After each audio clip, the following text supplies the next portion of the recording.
নমস্কার সুপ্রিয় দর্শক, আমি অরিত্র মণ্ডল। আজকে আমি আপনাদের সামনে প্রতিবাদের ঝড় তুলতে এসেছি। দয়া করে আমাকে সাপোর্ট করবেন এবং ভিডিওটি অবশ্যই লাইক করবেন যদি আপনি সনাতনী হয়ে থাকেন। একজন সনাতনী হিসেবে আপনার কাছে আমার অনুরোধ রইল, ভিডিওটি শেয়ার করবেন, শেয়ার করে ঝড় বইয়ে দিন। কেন এরকম ঘটনা পশ্চিমবঙ্গে ঘটবে? এই পশ্চিমবঙ্গ, যে পশ্চিমবঙ্গে আমাদের অনেক বড় বড় মহারথীদের বসবাস ছিল, সেই পশ্চিমবঙ্গে আজ হিন্দুদের মার খেতে হচ্ছে, সনাতনীদের টার্গেট করে করে মারা হচ্ছে। কিন্তু কেন কেন এরকম হিন্দুদের ওপর অত্যাচার হবে? আর কতদিন হিন্দুরা অত্যাচারিত হবে? সবাই মিলে আওয়াজ তুলুন। আমরা সবাই দেখেছি বারুইপুরে যে ঘটনাটা, একজন বাচ্চা ছেলে যে স্কুলে জয় শ্রীরাম বলেছিল বলে কিছু যুবক তাকে বাথরুমের মধ্যে নিয়ে গিয়ে অনেক মেরেছিল। এমনও হতে পারতো ওই বাচ্চাটিকে হয়তো ওখানে মেরে ফেলা হতো, তার গলা কেটে দেওয়া হতো, তাকে হত্যা করে ফেলা হতো। কিন্তু যাই হোক, ভগবানের আশীর্বাদে বাচ্চাটি এখনো জীবিত আছে। বাচ্চাটিকে শুধুমাত্র মারধর করা হয়েছে।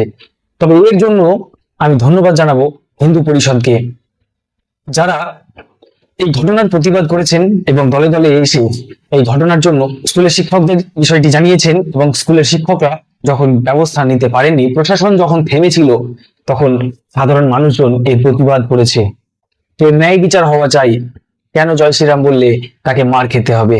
এই পশ্চিমবঙ্গের মাটিতে কেন জয় শ্রীরাম বললে তাকে মার খেতে হবে? যেখানে এই পশ্চিমবঙ্গ সবার, হিন্দু মুসলিম সকলের অধিকার আছে এই পশ্চিমবঙ্গের মাটিতে। যেখানে একজন মুসলিমের অধিকার আছে আল্লাহু আকবার বলার, সেখানে একজন হিন্দুরও, সনাতনীর অধিকার আছে জয় শ্রীরাম বলের। এই জয় শ্রীরামকে কেন্দ্র করে অনেক জায়গায় অনেক সনাতনীকে মার খেতে হচ্ছে। কিন্তু কেন বলুন তো? আর কতদিন সনাতনীরা মার খাবে? কি জন্য হিন্দুদের মার খেতে হবে? এর প্রতিবাদ সবাই করুন, গর্জে উঠুন, আন্দোলন করুন। প্রশাসন ব্যবস্থা নিয়েছেন কিন্তু অনেক লেটে। আরো দ্রুত অ্যাকশন নেওয়ার দরকার ছিল। প্রশাসনের কাছে করজোড় করে আমার অনুরোধ রইল, এই ঘটনাটি অবশ্যই খতিয়ে দেখার দরকার এবং দোষীরা যেন শাস্তি পায়। সে যতই বাচ্চা হোক, একজন বাচ্চা কি করে পারে জয় শ্রীরামের ধ্বনিকে, যেটা আমাদের ভগবানের নাম, সেই নামকে কেন্দ্র করে একজনকে মারতে? কি জন্য তার সাহস, কিভাবে তার সাহস হয়? কোথায় থেকে তার মাথার ভিতরে এটা ঢোকানো হচ্ছে, সেটা খতিয়ে দেখার দরকার। ওই আমাদের একজন হিন্দু ছেলে তো কেউ আল্লাহু আকবার বলে তাকে মারছে না। কেন মারবো? সেটা তো তার অধিকার, সেটা তো তার গণতান্ত্রিক অধিকার, সেটা তো তার ধার্মিক অধিকার। তার ধর্ম সে করবে, আমার ধর্ম আমি করব। আমি তো গর্ব করে বলবো জয় শ্রীরাম, কেন বলবো না? অনেক মুসলিম আছেন যারা রামকে সম্মান করেন, শ্রদ্ধা করেন, ভালোবাসেন। এবং অনেক হিন্দুও রয়েছেন যারা আল্লাহকে ভালোবাসেন, সম্মান করেন। এটাই তো হওয়া উচিত। সকলে মিলে, সবাই মিলে ঐক্যের সাথে চলা, একত্রিত হয়ে চলা, এটাই তো উচিত। প্রকৃতির তো এটাই নিয়ম। মানুষে মানুষে ভেদাভেদ কেন করবো? কি হবে এসব ভেদাভেদ করে? আজকে মরলেই কালকে দুদিন কথাতেই আছে।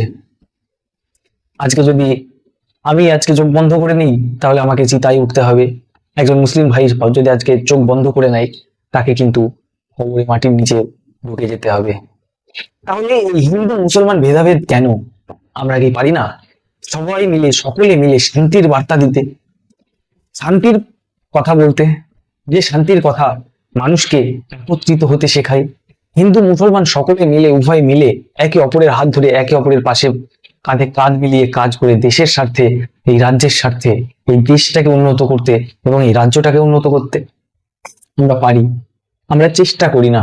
যদি আমরা চেষ্টা করতাম, তাহলে হয়তো আজ সুরিয়া ভাইকেও মরতে হতো না, আজ হয়তো তরুণ ভাইকেও মরতে হতো না, আর আজকে হয়তো এই স্কুলে পড়া একজন শিশু বাচ্চা, তাকে হয়তো আজ মার খেতে হতো না।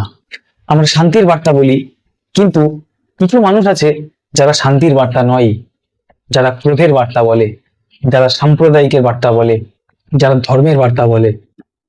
শুধুমাত্র কিছু মানুষই রয়েছেন যারা এই সমস্ত জিনিসগুলো করেন। আর তার মাঝে চলে আসে রাজনীতি। এই রাজনীতি এসে পুরো সিস্টেমটাকে বদলে দেয় এবং পুরো ঘটনাটাকে অন্যরকম করে মানুষের সামনে ছড়িয়ে দেয়। এগুলো বন্ধ হওয়া উচিত। আর আমি সরকারের কাছে অনুরোধ করব, যারা এই সমস্ত কাজ করেছে, ওই বাচ্চাটিকে শুধুমাত্র জয় শ্রীরাম স্লোগানের জন্য মার খেতে হয়েছে, সেই সমস্ত বাচ্চাদের বাড়িতে বুলডোজার অ্যাকশন চালানো হোক। প্রতিবাদ করুন সকলে মিলে। কেন একজন বাচ্চাকে মার খেতে হবে জয় শ্রীরাম বলার অপরাধে? জয় শ্রীরাম বলা কি সত্যিই অপরাধ? আপনারা কমেন্ট করে আমাকে বলুন, জয় শ্রীরাম বললে কি সত্যিই মার খেতে হবে? তাহলে আমরাও যদি জয় শ্রীরাম বলি তাহলে কি সত্যিই মার খেতে হবে? হিন্দুরা যে বিজেপি সরকারকে নিয়ে এসেছে, তাদের কি এইটুকু অধিকার নেই জয় শ্রীরাম বলার? তাহলে বিজেপি সরকার থেকে আমাদের কি লাভ? হিন্দুদের কি লাভ এই বিজেপি সরকার থেকে বলুন তো?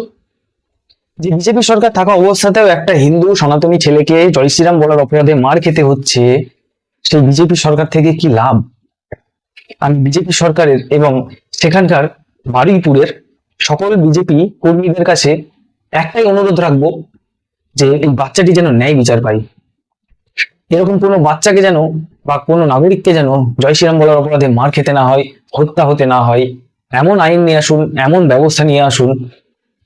তুমি যদি এই জয় শ্রীরাম বলার অপরাধে হোক বা সনাতনীর প্রচারের জন্যই হোক, তাকে যদি মার খেতে হয়, এর জন্য একটা কড়া আইন ভারতবর্ষে আনা দরকার, যেন হিন্দুরা সনাতনীরা শান্তিতে বসবাস করতে পারে।